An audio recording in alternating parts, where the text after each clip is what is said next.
Ya, pemirsa, masih di Market Review, di mana Komisi Pemberantasan Korupsi memastikan akan membantu lembaga anti korupsi Inggris atau Serious Fraud Office, di mana hal ini dilakukan KPK guna menyelidiki dugaan suap terkait kontrak penjualan pesawat yang melibatkan PT Garuda Indonesia Persero Tbk.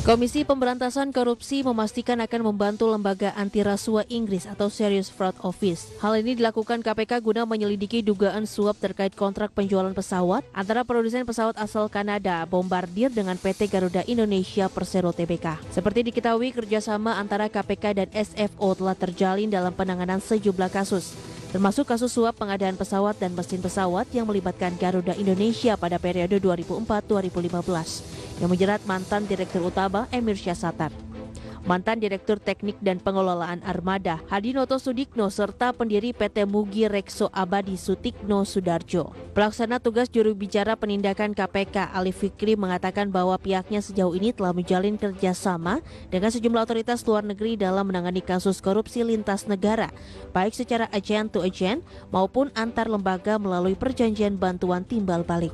Adapun Ali menambahkan bahwa dari investigasi yang dilakukan saat ini nantinya tidak menutup kemungkinan pihak Komisi Pemberantasan Korupsi akan terbuka untuk menjalin kerjasama dengan sejumlah lembaga anti korupsi dari negara lain seperti Kanada dan Amerika Serikat.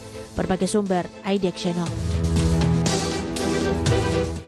Ya, pemirsa, di segmen ini kita akan membahas topik menguliti tata kelola perusahaan penerbangan di Indonesia, dan saat ini kami sudah terhubung melalui via Zoom bersama dengan Bapak Ziva Narendra yang merupakan Presiden Direktur Aviatory Indonesia. Kita akan langsung sapa saja Pak Ziva. Selamat pagi, apa kabar Pak? Baik Mas David, selamat pagi. Bagaimana kabarnya? Kabar baik juga Pak Ziva, terima kasih sudah meluangkan waktu di IDX Channel. Topik kita menguliti tata kelola perusahaan penerbangan di Indonesia, Pak Ziva. Kalau kita berbincang tata kelola perusahaan penerbangan di Indonesia sampai sejauh ini yang Anda lihat, secara keseluruhan apakah memang rawan Pak terjadi tindakan penyelewengan atau tindakan di luar aturan yang berlaku? Ya, kalau jawaban singkatnya, apakah rawan? Jawabannya adalah ya, masih sangat rawan, karena kita bicara masa sebelum memasuki pandemi ini ya Mas David ya, di mana relatif pada saat itu industri penerbangan, khususnya penerbangan maskapai komersil masih cukup kompetitif walaupun didominasi oleh dua grup besar. Namun pasca deregulasi airline 1999, sebenarnya melihat tumbuh maskapai-maskapai baru dalam waktu 20 tahun terakhir di awal tahun 2000-an yang tidak bertahan dan 35 tahun dan sekarang sudah tidak ada.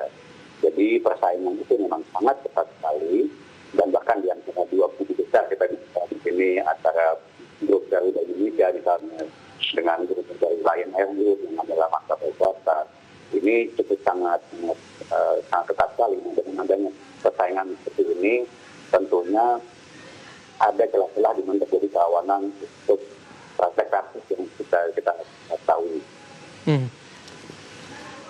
Artinya ini terjadi karena dari sisi kondisi dan lingkungan atau tidak semata-mata dari orang-orang pribadi tertentu, Pak Ziva? Jadi ini kan kasus seperti ini kan muncul ketika ada peluang dan bisa kemudian terlaksanakan atau kemudian dijalankan oleh pihak-pihak itu yang memiliki kepentingan, karena pihaknya supervisi dan juga kurangnya adanya konsistensi dalam penegakan hukum. Ini kan seperti yang kita ketahui, apa yang menimpa Garuda Indonesia pada tahun 2016 lalu, kita ingat pernah juga ada permasalahan dengan pengadaan engine dari Rolls-Royce untuk pesawat Airbus yang sudah terjadi selama puluhan tahun, bahkan sebelum tahun 1996.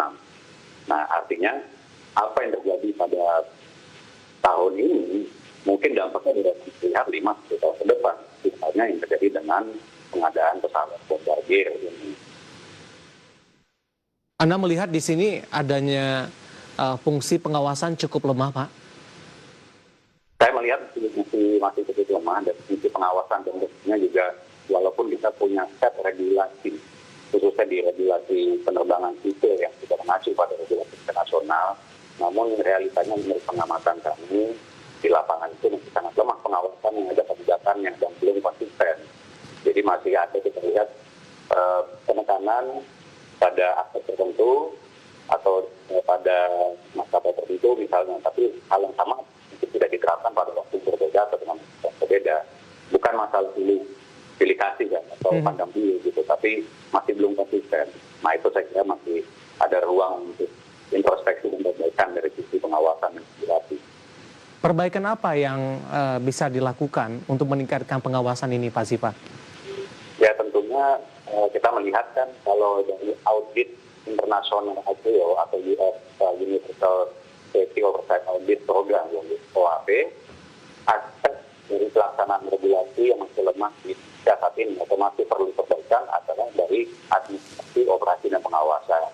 Nah jadi perbaikan apa saja yang bisa dilakukan antara lain satu mungkin menambah SDM dari inspektur dan pengawas, staf pengawas dari regulasi yang berhubungan dengan maskapai dan operator pelaksana aktivitas penerbangan. Ada di sini istilahnya POI atau untuk aspek operasi, yaitu staf dari perhubungan udara yang ditugaskan kepada maskapai tertentu secara dedicated. Kemudian ada juga CPI yang mengawasi dari aspek teknis. Dengan penambahan SDM dari tugas pengawasan dan fungsi pengawasan ini akan bisa membantu menurunkan terjadinya celah-celah tersebut. Namun secara kualitatif tentunya penekanannya juga penting. Jadi bukan hanya menambah SDM-nya, tapi juga penekanan dan penegakan hukum. Baik, kalau kita bandingkan dari penerapan pengawasan dari beberapa negara seperti apa, Pak Ziva? Mungkin kalau kita lihat dari negara lain, contohnya dari JAS di Australia, dari JAS di Singapura, kemudian ada Jepang, Amerika dengan USA, kemudian di Eropa.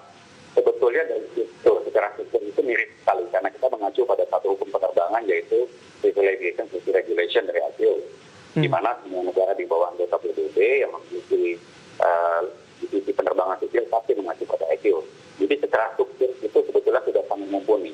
Dan secara SDM atau jumlah staf dari regulator pun saya kira juga tidak berbeda jauh. Hanya dalam konsistensi dan pelaksanaannya, penekanannya yang tidak hanya tertulis, cantum, tapi juga dipraktikkan. Nah ini saya agak susah yang mendefinisikannya bagaimana, tapi konsistensi itu kembali pada kata kuncinya. Baik, Pak Ziva menarik, nanti kita akan lanjutkan, kita akan jeda terlebih dahulu dan pemirsa telah bersama kami. Marga Rivi akan segera kembali sesaat lagi.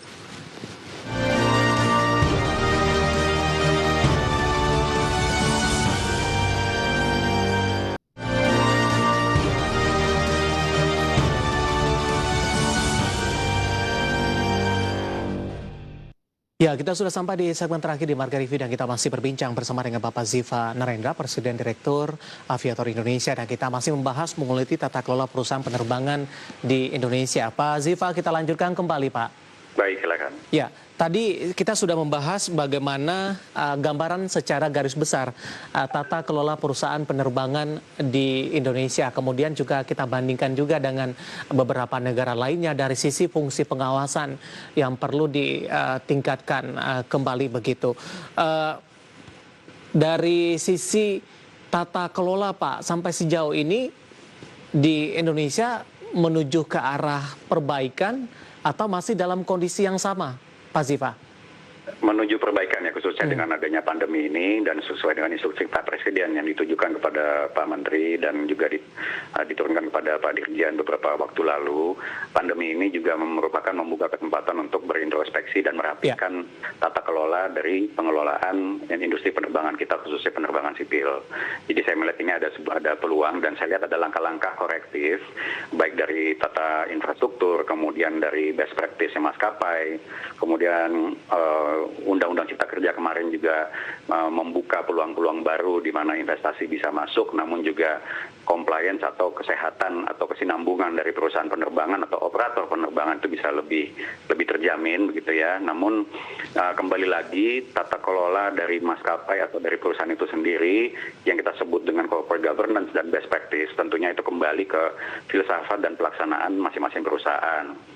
Jadi kembali lagi pengawasan tentunya. Jadi kalau ada komitmen dari masing-masing perusahaan, apalagi setelah pandemi ini selesai, untuk kita merapikan industri ini bersama-sama menjadi yang lebih cakap ya, lebih profesional dan lebih rapi. Saya kira itu akan menjadi lebih baik ke depannya. Tapi tentunya ada dua spektrum di sini. Satu ada pengawasan dari regulasi, kita tidak bisa hanya membebankan kepada regulator, namun juga ada dari si pelakunya yang harus. Kalau kita berbincang dari sisi si pelaku, Pak Ziva, ada maskapai milik BUMN, kemudian juga ada maskapai milik swasta. Apakah ini treatmentnya berbeda atau sama, Pak Ziva, dari sisi perbaikan pengelolaan dan pengawasan yang Anda sebutkan tadi? Kalau secara treatment ya mestinya sama ya, paling tidak secara regulasi karena sama-sama berada di bawah CSR juga mestinya sama ya kan. Tapi bagaimana kemudian realitanya di lapangan ya itu saya tidak bisa memberikan informasi terlalu banyak karena saya juga tidak tahu. Tapi tentunya secara standar dari regulasi semua sudah tercantum dan semua prosesnya juga sama, baik itu maskapai BUMN maupun swasta. Contohnya dalam sistem pengadaan pesawat atau komponen atau mesin pesawat, semuanya melalui proses yang sama, semua harus dikaji dan kemudian diajukan, kemudian disertifikasi oleh Departemen Perhubungan, Dirjen Perhubungan Udara, dan proses pengadaannya pun juga semua sama. Nah, tidak ada perbedaan antara BUMN dengan perusahaan swasta gitu, Mas Jalil. Baik, ada kaitannya tidak Pak dengan proses pergantian manajemen, terutama untuk dari maskapai milik BUMN yang rotasinya bisa dikatakan cukup cepat terjadi jika dibandingkan dengan posisi swasta? Ya, kalau kita lihat dalam 5 tahun terakhir pergantian struktur manajemen khususnya di level eksekutif ini kan sudah terjadi 3 kali ya. Kita lihat sejak Pak Emir Syah kemudian melepas jabatan, kemudian ganti dengan Pak Pahala, kemudian Pak Arya Askara, dan sekarang kemudian ada CEO yang baru, dan ini berpengaruh sekali ke kinerja perusahaan khususnya bila terjadi ada perubahan kebijakan internal. Perubahan struktur kan belum serta-merta berarti akan merubah SOP atau standar praktek kerja. Namun bila terjadi perubahan standar praktek kerja atau misalnya ada beberapa mutasi posisi dan fungsi dan kemudian kebijakan yang mengakibatkan atau berdampak langsung atau tidak langsung ke lapangan, ya tentunya itu juga berpengaruh sekali gitu ya. Idealnya berapa lama Pak ini pergantian ini efektif dilakukan begitu? Saya kira ya apa yang diemban Pak Irfan sekarang sebagai Direktur Utama Garuda ini cukup berat ya. Tapi saya kira kalau saja beliau diberikan tonggak tanggung jawab ini paling tidak selama 5 tahun ke depan, apalagi pandemi ini diproyeksikan oleh IATA dan AKIO baru mulai bisa dibilang recovery ya atau stabil kembali tahun 2024, saya kira baru akan menunjukkan skala pertumbuhan atau perbaikan. Jadi saya berharap, kami berharap ini tidak terjadi ada perubahan struktur dalam paling tidak 5 tahun ke depan begitu, Mas David. Idealnya 5 tahun ini baru bisa dilihat dan dievaluasi secara keseluruhan begitu Pak? Betul sekali, namun dengan ada pandemi ini tentunya ya tantangannya semakin besar, tapi juga resultnya atau hasilnya kalau kita bisa melihat sebuah indikasi bahwa ada perbaikan atau recovery, bahwa Garuda bisa bertahan melalui pandemi ini, saya kira itu sudah cukup menjadi indikasi kinerja yang bagus. Baik, dengan adanya pandemi Anda sempat singgung tadi, ini merupakan salah satu momentum untuk melakukan evaluasi dari semua aspek yang ada begitu. Kemudian ke depannya tantangan akan jauh lebih berat lagi, terutama dari sisi recovery. Apakah ini akan mempengaruhi tata kelola perusahaan penerbangan di Indonesia ke depannya, Pak? Saya kira kalau secara tata kelola yang ada berkembang ya, kalau berubah secara drastis saya kira tidak, karena struktur industri penerbangan ini sudah cukup sama selama puluhan tahun dan sudah terbukti bahwa ini adalah tata kelola yang terbaik, hanya tinggal urusan rumah tangganya, pelaksanaan rumah tangganya saja dirapikan. Dan kalau saya lihat sih apakah kemudian akan lebih kecil skalanya mungkin karena sekarang ini bebannya cukup besar. Kita lihat Garuda saat ini mengalami kerugian cukup besar ya, sampai dengan 15 triliun, dan di tahun-tahun sebelum pandemi juga berada di kisaran 2 sampai 3 triliun rupiah. Jadi mungkin skala operasinya akan berkurang dan efisiensi dari pengurangan tipe pesawat walaupun bukan jumlah armada kemungkinan akan terjadi. Baik, Pak Ziva terima kasih sudah bergabung bersama kami di Market Review. Pak Ziva sehat selalu Pak. Sama-sama Mas David, sehat selalu. Terima kasih. Baik, terima kasih ada Bapak Ziva Narendra, Presiden Direktur Aviatori Indonesia. Dan tadi pemirsa kita membahas topik menguliti tata kelola perusahaan penerbangan di Indonesia. Baik pemirsa, di masa pandemi ini tetap ingat pesan Ibu, jaga protokol kesehatan dengan tetap memakai masker, menjaga jarak, dan juga menjaga kerumunan, serta mencuci tangan dengan sabun di air yang mengalir. Dan berbincang tadi mengakhiri kebersamaan kita di Market Review kali ini. Akhirnya saya David San, Oval, dan seluruh keluarga kerja yang bertugas mengucapkan terima kasih. Sampai berjumpa kembali.